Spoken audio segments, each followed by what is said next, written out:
We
got her!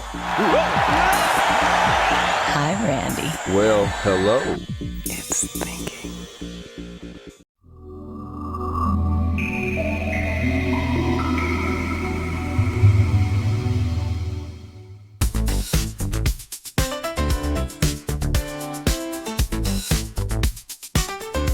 Hey there Retro Games fans, this is Andy C from Piece of 8-Bit. Welcome to this week's video and welcome to the end of our month with the Dreamcast.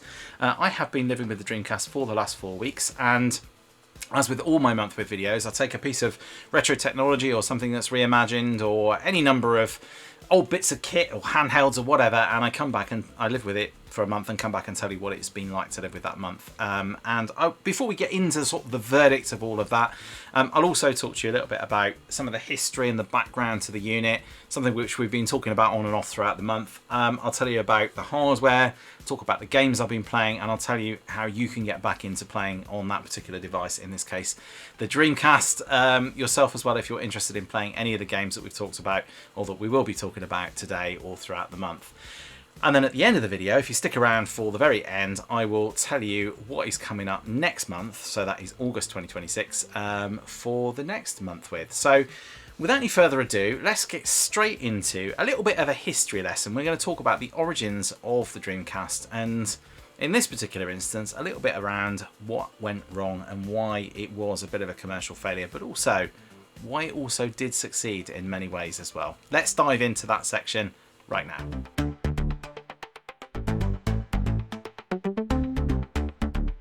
So when people think about the Dreamcast, the story usually starts and ends with one sentence. It was killed by the PlayStation 2. But if you've watched the series this month, you'll know that the reality is perhaps a little bit more nuanced, a bit more interesting than that. So yeah, earlier this month we looked at why the Dreamcast really failed, and as we discovered, whilst the PS2 probably delivered the final blow, it was only really part of a much bigger picture. Sega's finances had already been absolutely shattered by the Mega CD, the 32X, and the debacle that was the Sega Saturn. Third-party confidence was in the toilet. Years of fragmented strategy had left the company fighting an almost impossible uphill battle before the Dreamcast had even launched.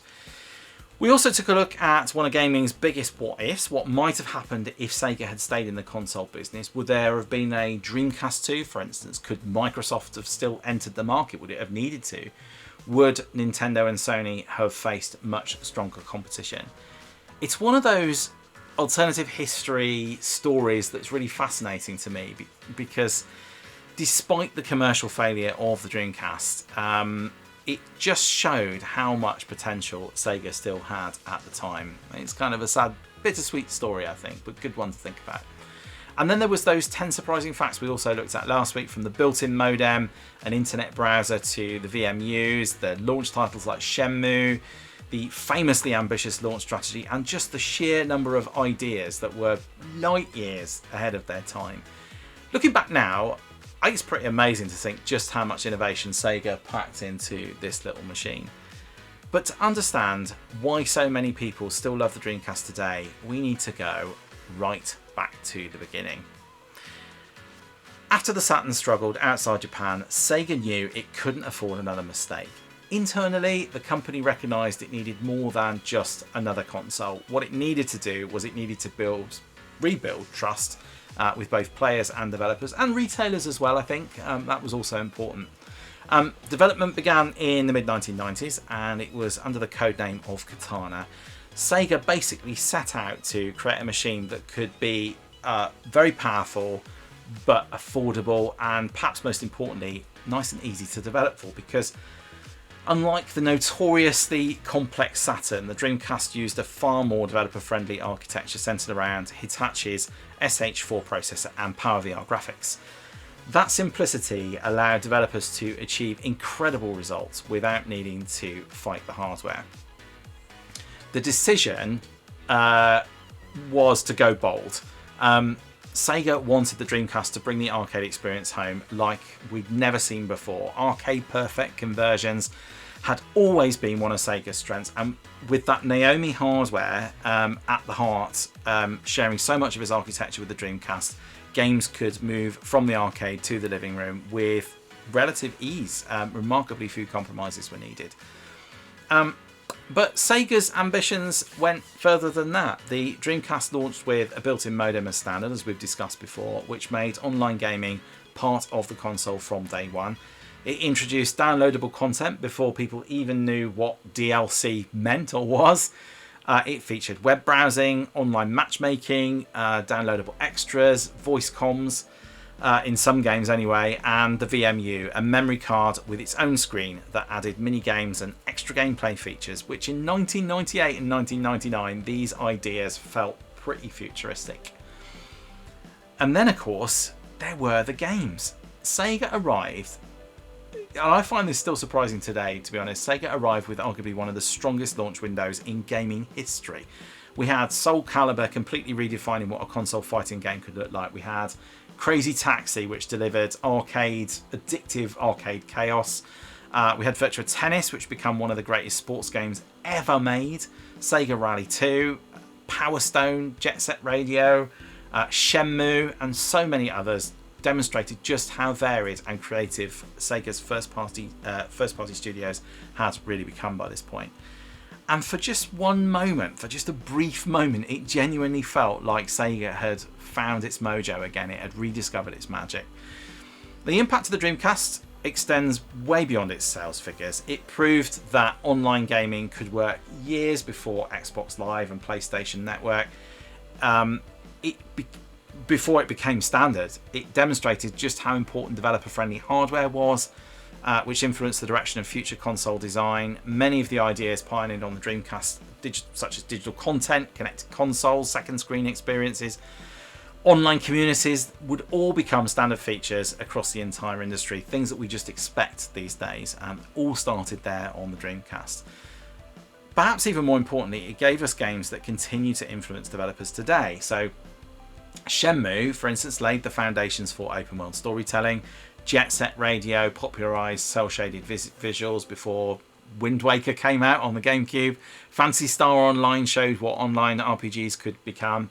And even today, Dreamcast games are still being ported, remastered, and celebrated by new audiences all around the world.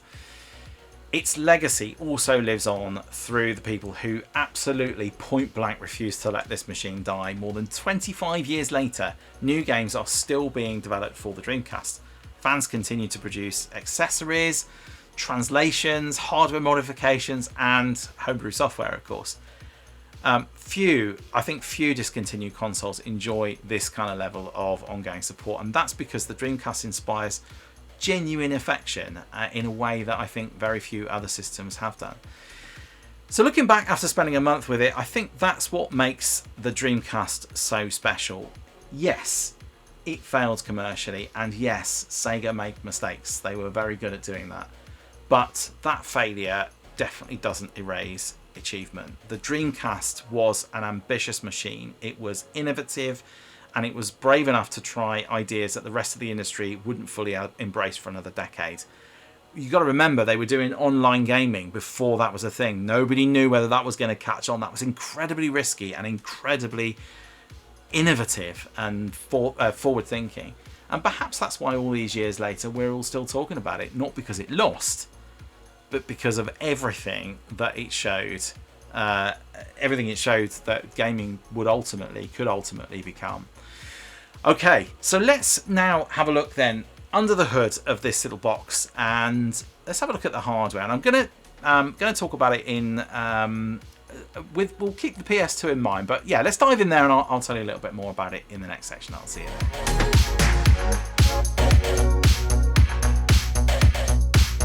Okay. So I'm going to try and do this without my glasses. And for those of you who watch the month with series, watch the end of the month with videos, you'll know that I have my trusty iPad. So on here are all my notes about the hardware that I've had to go and seek out. Some of it, I'll admit, some of it's from Wikipedia, but I like to sort of clarify it, and I like to find a little bit of information about it as well before I talk to you about it. So what I'm going to do this month, so sometimes I compare consoles, sometimes I don't. We're going to talk a little bit about the PS2. There's a lot of talk about the PS2 in this generation. Obviously, it was a behemoth, best-selling console of all time.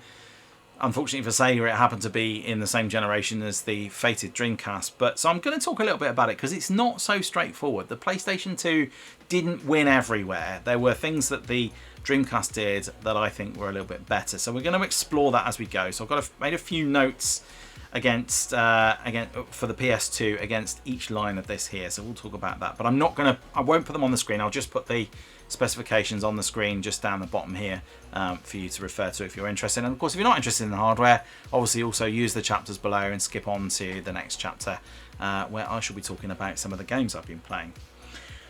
So let's dive in. Let's start with the CPU, so the heart of the machine. And as we mentioned this before, it's the Hitachi SH4, which runs at 200 megahertz.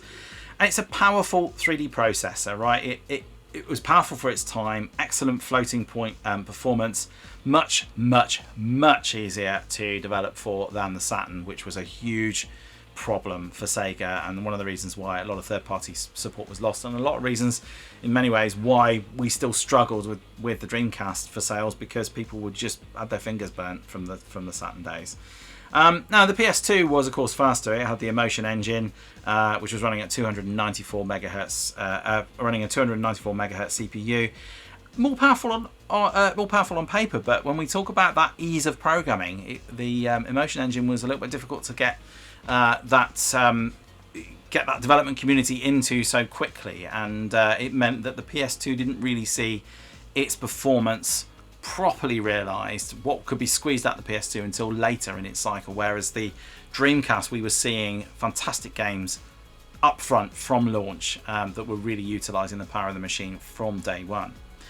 In terms of graphics, the graphics chip was the NEC Power VR2. And this is used tile-based rendering, which reduces wasted processing, fantastic image quality, and this is really what helped to deliver those arcade perfect ports. And the PS2 of course had a higher graphics ceiling, but Dreamcast often, and I've seen this throughout this month, often looked just as good actually as the PS2. Especially early on, and as I mentioned before, that's because developers really struggled to get the efficiency, get the real power from the PS2 until later, because it was that much harder to build for. System RAM, 16 megabytes of SD RAM, which is pretty small by today's standards, but developers achieved pretty remarkable results considering that limitation. There was a lot of optimization that was needed. The PS2 had 32 megabytes of RAM, which gave them so much more headroom for games development. Sony wins hands down there, nothing more to say about that. In terms of video RAM, 8 megabytes of video RAM, which was plenty for detailed textures in this generation. It was quite an efficient GPU, so it made good use of every single megabyte of that memory as well. Now this is where it gets quite interesting. The PS2 only had 4 megabytes of VRAM, but it had famously massive bandwidth. The PlayStation 2 was famous for being able to shift data around, even by modern standards, pretty impressively across its bus. So it was just a completely different design approach. It's quite hard to compare the two on this one. In terms of audio, we had the Yamaha AIC A64, which delivered excellent music, and the sound, and I've noticed this as well this month, playing through this month, the sound quality out of the Dreamcast is exceptionally good. It's very, very good. Hardware mixing also for rich audio, but yeah, fantastic music and sound effects, brilliant. The PS2, quite similar in many ways, similar overall audio, not much to separate the two actually on this particular one. Now this is where many people think that this is perhaps the killer blow, and it certainly didn't help. In terms of storage, we had these GD-ROMs, which were like sort of amped up CDs, if you like. They were capable of storing 1 gigabyte of data, as opposed to the 500 and whatever, I can't remember what it is for CDs. So nearly twice the size of a CD. Enough for voice acting and full motion videos, of course, and initially helped to reduce piracy. In the end, however, yeah, big mistake by Sega, because they had a big piracy problem related to the technology that was used with the GD-ROM. PS2, of course, though, well, PS2 had the DVD, which was capable of storing 4 gigabytes of data, and could play DVD movies, which were just starting to become a big thing. People could buy a PlayStation 2 for pretty much the same price, not much more than a DVD player, and have a full-blown state-of-the-art games console at the same time. That, of course, gave Sony a massive advantage. Now, online though, however, the Dreamcast came with a built-in modem. Now, admittedly, it was a dial-up modem, but it still came with it built in. The PlayStation 2 did not. I had to buy a network adapter for mine sometime later. And in Japan, we got the 33.6K modem. In UK and Europe and the USA, we got the 56K modem. But it enabled online gaming straight out of the box. You had a web browser as well, downloadable content before it became mainstream, as we discussed in the previous one. On the PS2, you had to go and buy that network adapter. It wasn't really until the Xbox came out did we actually see network capabilities as standard in a console again. So in that particular regard, Dreamcast was well ahead. Video outputs, so we had composite, RGB, S-Video and VGA, which I think is great. Native 480p VGA. It still looks really good even on modern displays today, and I can absolutely vouch for that. I've been playing games on the big TV. I'm using my OSSC and I've got it plugged in with the VGA adapter. It's absolutely fantastic. The PS2 was mostly 480i. Dreamcast, though, I think feels a little bit sharper. There's a little bit of blurriness, a little bit not quite as crisp on the PS2. Graphically, certainly in the later in its life, more impressive, but yeah, very sharp on the Dreamcast. Controllers, again, this is a win for the Dreamcast. Had 4 controller ports, and yeah, we had this controller as well. I actually quite like the Dreamcast controller. Those triggers are fantastic on the back of it, and it's got a really nice joypad on it. Not everybody likes it. My biggest bugbear with it is the fact that the cable is on the bottom there like that for it. It would have been so much better if it was on the rear. It just feels a bit weird that way around, because the cable sort of folds in underneath itself unnecessarily. It's just a waste of cable, but I assume that's a design thing. I've just noticed actually there's a little groove here. You know what? If I knew that, I'd forgotten about it. You can push the cable in there just to keep it out of the way, but it still feels like an odd design to me. But you know, there's probably a good reason for why it is that way. And then, of course, something else that the PlayStation didn't have was the VMU, which is this little device here, which is the memory card, the visual memory unit. And you can see it's got its own little D-pad on it, and you could play little mini games on it. And you could take, you know, if you had little characters in your game, like in Sonic Adventure, you could take them with you. Can't remember what they were called now. Not Choo Choos, that's a different game. I can't remember, but the little Chaos, you could take those with you on here, and you could, you know, take it over to your friend's Dreamcast and plug it into theirs, and all sorts of things like this. This was really innovative, and I'm surprised that nobody else has really done this since. I suppose that with the advent of mobile phones and things like that, the closest we got to anything similar to that, I suppose, was when you had the on the GameCube. You could hook up your Game Boy Advance, for instance, as a little separate screen. So we did have that kind of thing, but I think this was cool. This was before any of that.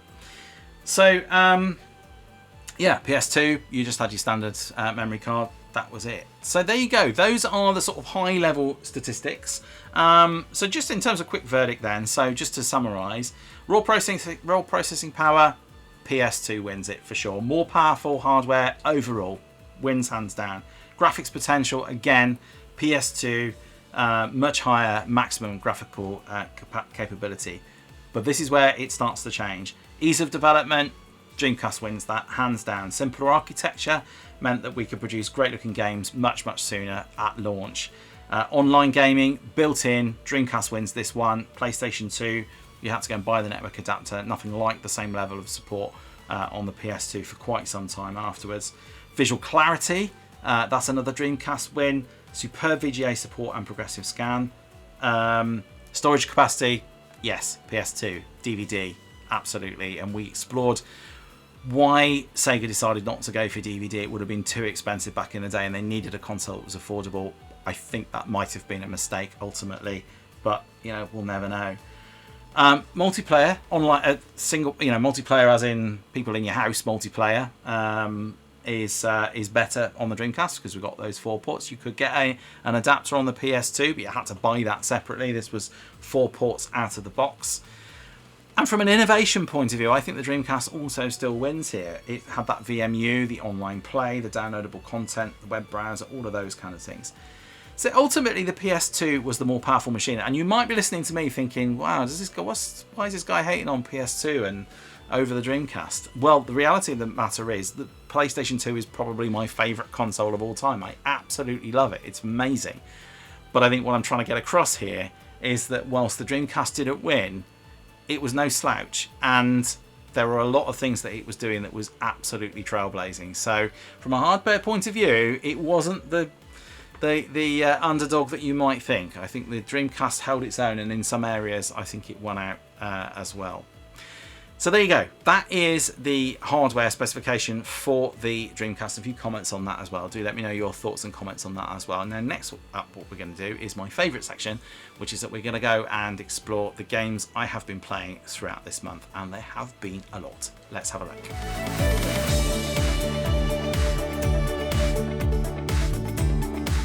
Right, well, thanks for sticking with me. The hardware section is always a bit of a long one because there's so much stuff to cover, but hopefully you found that interesting, or if you skipped over, I make no judgment. I totally understand. So let's talk about the games then, and I'm going to say the same thing I say every single month, which is the games make the console. And do I think that is true for this one? So I make the statement, and then I ask the question, do I think the games make the console? For Dreamcast, absolutely they do. 100% they do. More than many other consoles. I think games always make consoles, right? I think that's a fairly obvious statement. Not so clear when you're talking about computers. When we talked about the Amiga and things like that, it's not always so straightforward. But when you're talking about a console, if you don't have the games, then the console's going to fail.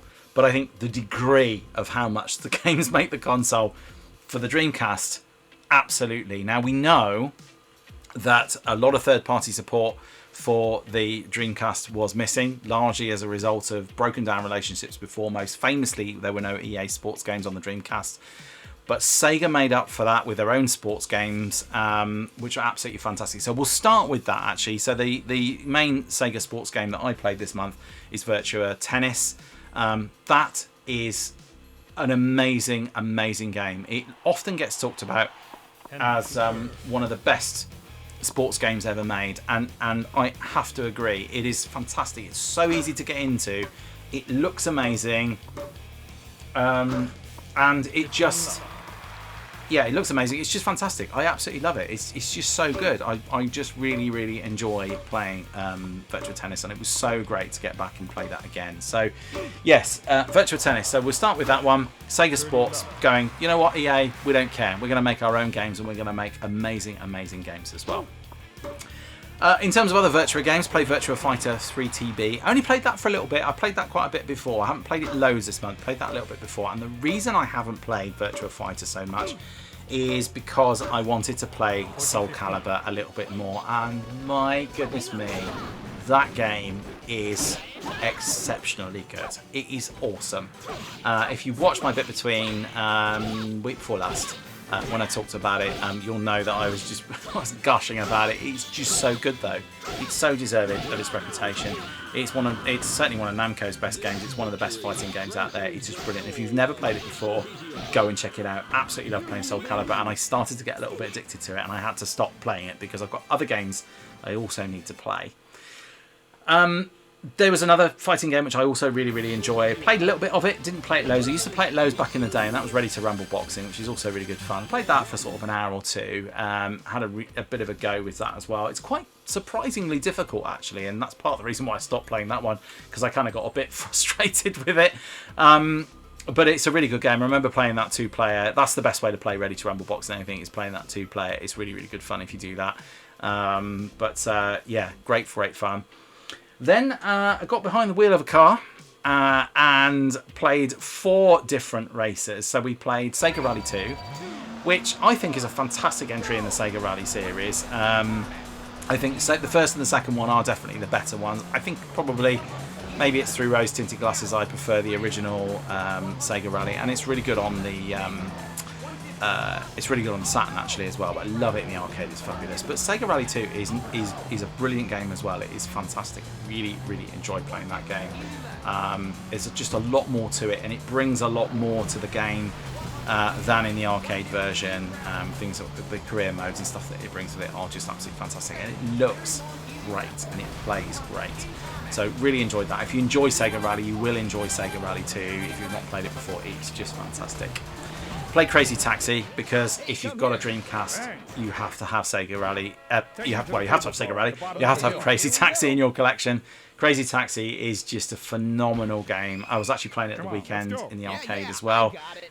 It is just fabulous. It is one of the best, most perfect arcade games. It is chaotic, it's quick pick up and play, it's loads of fun, it's totally silly, it's very, very Sega, and I love it. It's just brilliant. I can't get enough of Crazy Taxi. If I see it in an arcade, I will always play it. But if I've got the Dreamcast out, I will play it. But I don't play it for very long, because it's not one of those games that you do play for very long. It's a pick up and play. I need a quick gaming fix.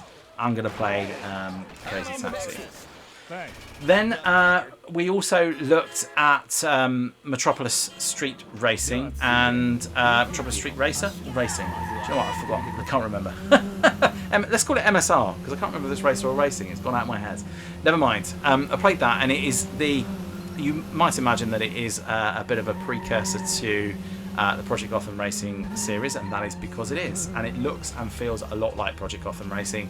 And as a result, it is also really, really good. It looks fabulous. I think it looks amazing. And when you turn the weather effects on, for a game that is, 25 years old, it was towards the end of the Dreamcast life, but for a game that is still pretty old, I think it still looks absolutely fantastic. So really enjoyed playing that. That was a bit of a surprise, because I'd never played MSR before, and I wasn't really sure what to expect, and I really wanted to have a go at Shenmue in the cycle, but I don't own a copy of Shenmue, so I haven't been able to play it. So I do want to dig it out and play it at some point, and I know everyone's going to be shouting at me going, it's one of the best games ever made, why are you not playing that? Yeah, I did MSR instead, because I did own that, and I bought it at a fair. I only paid a £5 for it as well, which I wasn't sure what to expect, and I thought, I didn't really know much about it. I thought, should I check it out? I wonder if it's related to Project Gotham Racing. Of course it is. So yeah, fantastic. What else have I played? That's most things actually. Played Choo Choo Rocket. That game is mad. It's completely mad. Sort of a puzzle game, and you've got lots of little mice, and there's the different sorts of modes as well. There's 2-player and that kind of thing, and you have to get the mice to the little rockets, and if you're playing against others, they're all trying to sabotage you or trying to bolster their own numbers. And there are some puzzle modes and things you can do in it as well. It's really good fun, actually. I played it with my son, and we had a bit of a go on it. And I kept trying to persuade him. He was, I don't know. And then we played it, and then he really loved it. And he was getting properly annoyed with it, because it is quite frustrating, but in a good way. So I played that. And of course, what Sega month with would be complete without a bit of Sonic. So I played Sonic Adventure. Played Sonic Adventure before. I also did I don't think I called it the bit between back then, but I did a review of Sonic Adventure quite a while ago. So it was good to get back to that. It's a fantastic return to form for Sonic, because the Saturn outing was poor. It was really poor. I did a video about it when we did the month with the Saturn. I talked about the lack of good Sonic titles on the Saturn. There was never a proper full-blown 3D Sonic on the Saturn, which was a real shame. It just feels like, it'd be like having a Nintendo without Mario. It just makes no sense. It didn't help with the Saturn's fortunes for sure. So Sonic Adventure is a fantastic game, it's a good attempt at a 3D Sonic, and it works really, really well, and it's loads of fun. It looks great, so that was fun too. The only other game I did have a look at was a game called Trick Style, which was sort of a futuristic, like, imagine sort of Tony Hawk's SSX and Wipeout all had a game baby, and that would be the output of it. It's a weird skateboarding futuristic hoverboard thing. Yeah, I just happened to have that in my collection. I played it. It was rubbish. I'm not going to do a recording of it, so I haven't got any footage for you, which is why you're still seeing Sonic Adventure on the screen. I didn't really like that one. That was weird. I never heard of it. But apologies if somebody's out there going, "That's the best game on the Dreamcast. How can you say it was rubbish?" And there were some games that I just didn't get around to playing. I already talked about Shenmue. I never got a chance to play Shenmue. Phantasy Star Online is a game I would have liked to have looked at. Now, from what I understand, I think you can still play Phantasy Star Online, but I haven't really looked into it. I believe there are some fan servers or something. I could be completely making that up. I will check before I wrap this video up. I'll either put something in the comments or I'll mention something at the end if I might get a chance to have a look. I also didn't get a chance to play Jet Set Radio, which is a game I don't think I've ever played before, but I am very much aware of it, and it's not a game. It's also a game I don't own, so it was difficult to play. But yeah, that is that's it for all the games I've played this month. So it's been busy. I've been really enjoying playing some games on the Dreamcast. I've got a few others as well that I played. I've got a few online titles that obviously are just not really any good anymore because you can't connect online. So the sort of basic practice modes still work in them, but they're not that great. I think it was Toy Racer. I think I played. But it wasn't much good because it's really designed to be played online. It reminded me a little bit of Hardware Online Arena on the PlayStation 2 that you got when you got the network adapter with that. Different sort of game, but similar in some ways. So there you go. Those are all the games that I've played this month. So what I'm going to do now is I'm going to talk to you about what you can do if you need to get back into the world of Dreamcast, how you can get started with it. So let's hop over to that section now and let's talk about it. I'll see you there.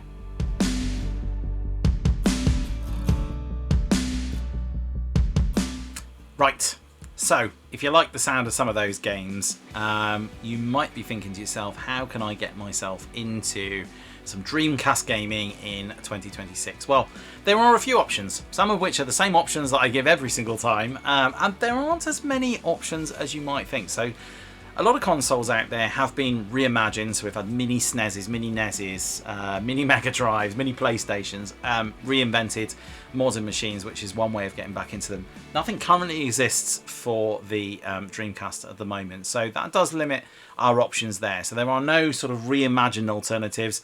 I hope one day that changes, but I don't know if the Dreamcast has got enough of a popular following to do that. I don't know if they just didn't sell enough Dreamcasts to really get to really feel like that's something they want to do. So we'll see. Retro Games Limited, I'm looking at you.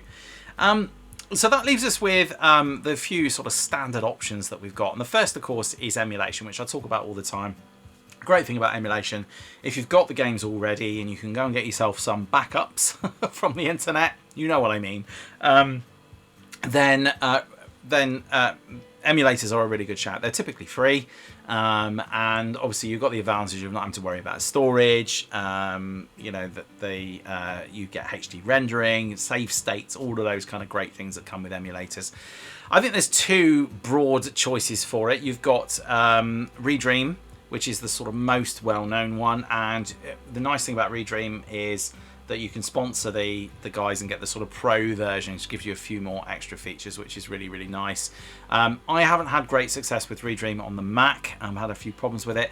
And bear in mind as well, with Redream, if you own a Mac, you won't be able to play the games that use the Windows CE core. That just doesn't work on the Mac. I understand on the PC that is now the case, that you can use it will emulate those. The other alternative is a system called Flycast, which is what I've been using, which seems to work with all games. I have generally found with that it's very reliable, works really, really well. Occasionally, some games I was getting a bit of frame drop out, especially with the ones incidentally that were running, I think, on the Windows core. So I think that might be something to do with it. But and I'm running a M5 Mac, so I have got a pretty good machine, so there should be no reason why I'm getting performance issues. But it really was a minor detail. The biggest problem is trying to play with something like this. So I've got my PS4 controller, which I use for pretty much all of the games that I play. I generally found that a little bit of a nuisance. I think if there is somewhere out there where somebody has recreated a USB style controller for Dreamcast, modern reimagined version of that, I think that's the way to go, to be honest with you. I think if that exists, I don't know if it does, but that could be a really good shout. You can also use RetroArch, but that still uses the Flycast core, so it's pretty much the same as running Flycast as well. So those are your emulator options.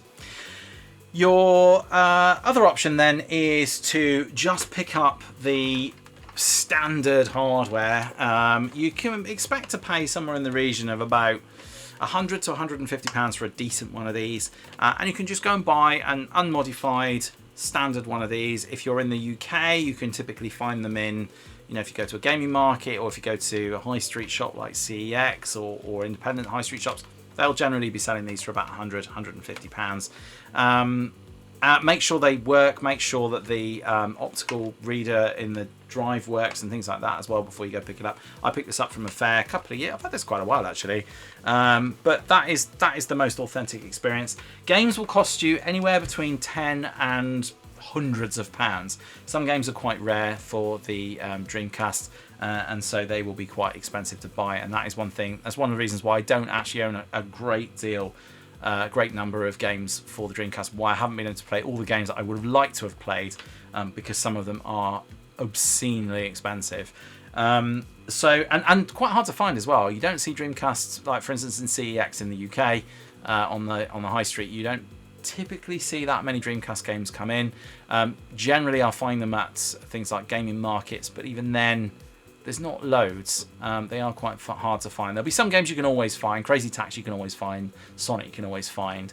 But some other games, Shenmue's not that easy to find. Soul Calibur you can find quite easily. Sega Rally 2.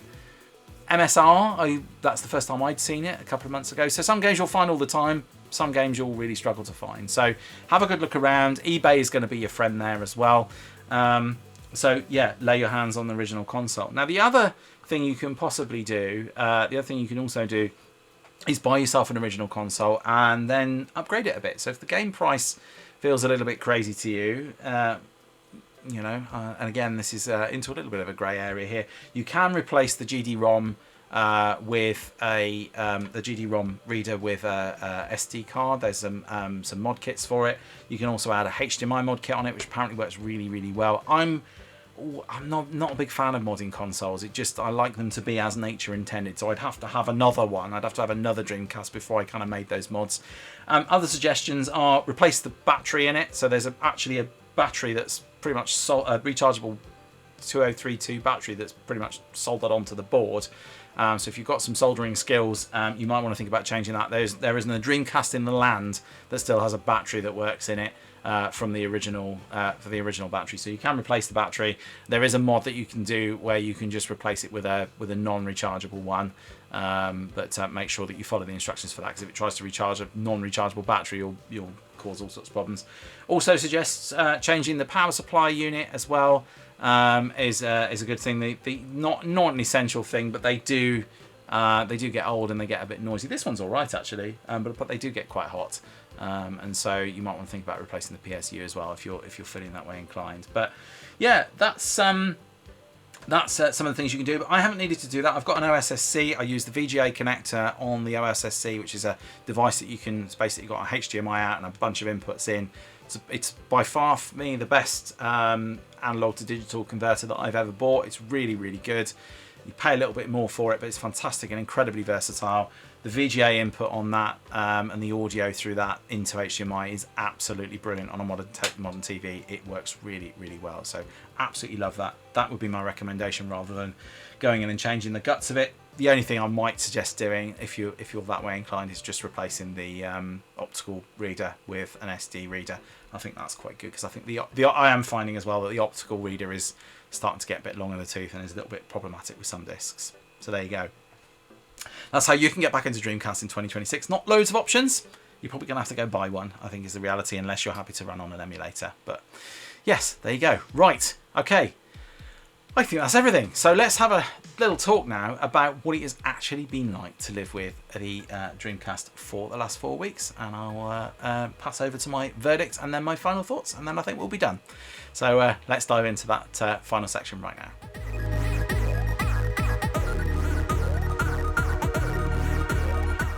So, what has it been like to live with the Dreamcast these last 4 weeks? Well, I mean, I've said this before, right? I don't think I've got a console that I don't like.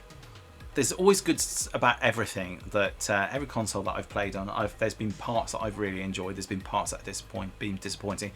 You know, I have a bit of a go at the Saturn. You know, the Saturn is responsible, I think, in many ways for the failure of the Dreamcast. But it's not a bad console. I do like it, and you can play Sega Rally on it, and I enjoy playing Die Hard and things like that on it as well. So even that, you know, not a bad console. I've got a Wii U, not a bad console. It's just there are better out there. The Dreamcast, on the other hand, I think is a fantastic console. It's a console that I have fond memories for. It reminds me of a time when I was just starting out in my career, and I was living with a few lads, and we had a Dreamcast in the house, and we had a lot of fun playing on it. A lot of fun playing Crazy Taxi, a lot of fun playing Ready to Rumble Boxing. We really enjoyed it, and I have a lot of fond memories, and then the PS2 came and then it all changed. But for that period of time, I thought the Dreamcast was the best thing since sliced bread. It was fantastic, and there were some games that I thoroughly enjoyed. Now, as a big fan of arcades, I think anybody who's a big fan of arcade gaming can't not be a fan of you just can't not be a fan of the Dreamcast, because this is the best console for bringing arcade into the home, bar none. I think you bring the only version of Crazy Taxi to play on a console other than playing it in the arcade is on the Dreamcast. It's the only place to play it. It's the only place to play Sega Rally 2. It's the only place to play Virtua Tennis. Well, that's because Virtua Tennis did come out on other consoles later on, but the original Virtua Tennis on the Dreamcast, best place. So if you wanted to play arcade style games, the Dreamcast was fantastic. And going back to that, and as somebody that loves to go to retro arcades, it has been fantastic getting the Dreamcast out. I've really, really enjoyed it, and I've loved getting and playing on it, and it has not been a chore. And then getting to games like Soul Calibur, wow, that has just been brilliant. I've absolutely loved playing Soul Calibur. There's so many games. I've got my list up here. There's so many games that I've just enjoyed playing. Choo Choo Rocket, I've played Choo Choo Rocket absolutely loads. It's a crazy, crazy, bizarre, weird game. It's very Japanese, it's very Sega, and I absolutely adore it. It's lovely, it's brilliant. It's maddening, crazy, ludicrous, so Sega. It's so very Sega. So yeah, I've loved it. And so yeah, that's my verdict. I have really, really enjoyed playing the Sega Dreamcast. If you had a Sega Dreamcast back in the day, you absolutely need to get back into it. It's been a joy to get back to. And you know what? If you've never played on the Dreamcast before as well, it's a great console to go and have a look at. It's so easily overlooked in that generation because of the PS2, and then we had the Xbox everyone was talking about. The GameCube was almost a footnote. I mean, that is also a great console. So we had 4 really amazing consoles in that generation. And the Dreamcast was the first, and it died and was gone largely before the others even really kind of, once the PS2 arrived, the Dreamcast days were pretty much done. And, we had the Xbox and the GameCube come later after Sega had already stepped away from the market, yet it was the same generation.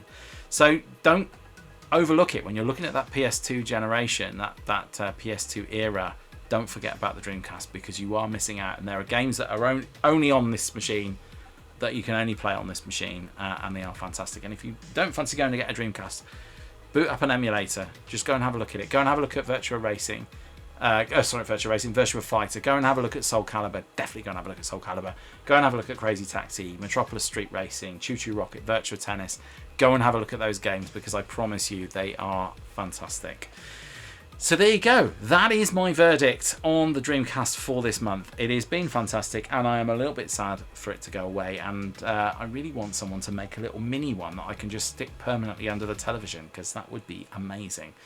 But yeah, we'll see. I think there's probably a list of consoles that companies like Retro Games will probably want to do first. But maybe, you know, maybe Sega will do it. I mean, they did the little mini Mega Drive.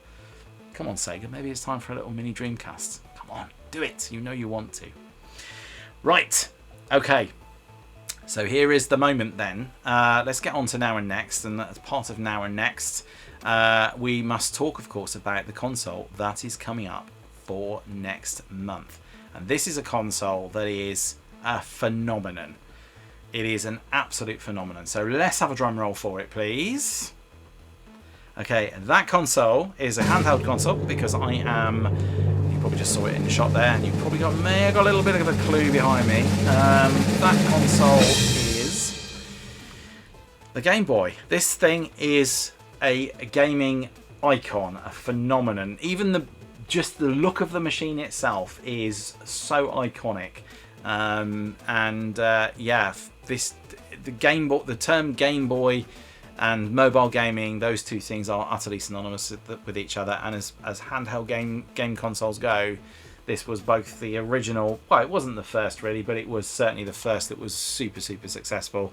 It was incredible, and quite a story as well, I think. And I love this console. And like many of these consoles, I didn't own one, but I played on this a lot. And my friend had one, and I would go around his house and we'd play on this loads. And Super Mario Land, despite being a little monochrome game that runs on the Game Boy, is probably one of my favourite games. Certainly one of my favourite mobile games, handheld games. It's one of the few Mario games of that era that I actually ever completed.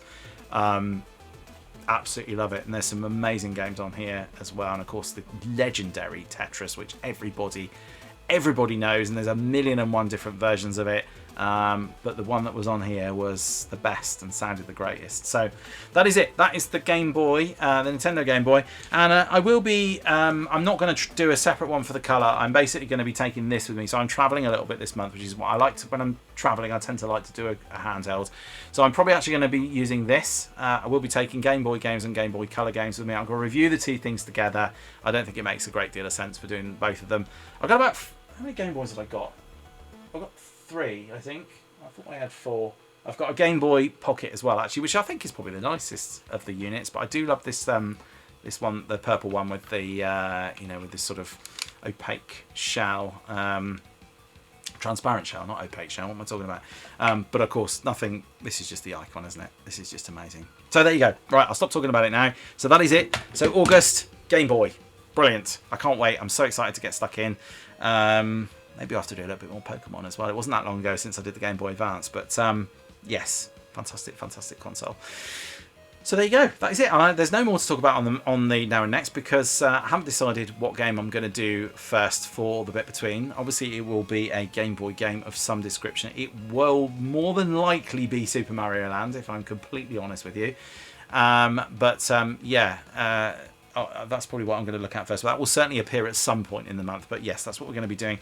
And we will be talking about the Game Boy on Fridays throughout the month. Probably just talking about the sheer phenomenon and why it was so popular. And why, also, when you've got things, and you probably can't see it behind me here, but I've got Atari Lynx up here and a Game Gear, which have got colour screens. Arguably years ahead of their time. But the Game Boy, which is a little monochrome device there, just blew them out of the water. So I'll be looking a little bit about why that was the case. Why was the Sega Game Boy so popular? So we'll be looking at all of that over the next few weeks, and I am super excited to be getting stuck in with some games, so we'll be doing that. And that is it. So if you enjoyed this video, or enjoyed any of my videos, please do hit that like and subscribe button. Please do go check out, if you enjoyed this one, go check out my other videos that I did on the Dreamcast this month as well, including the bit-betweens as well, if you've got some time. I think I enjoyed the What If the most. That was my favourite bit of exploration. What if Sega had stuck around? It's a lovely thought experiment. So yeah, definitely go check that out if you've got a moment to. But yeah, obviously, like I say, like and subscribe, but hit that bell icon as well to get any notifications. And that is it for this week. Just leaves me to say at this point, thank you all for watching. Thanks so much for your support. Please do all take care of yourselves, and I will see you in the next one. Until then, bye for now.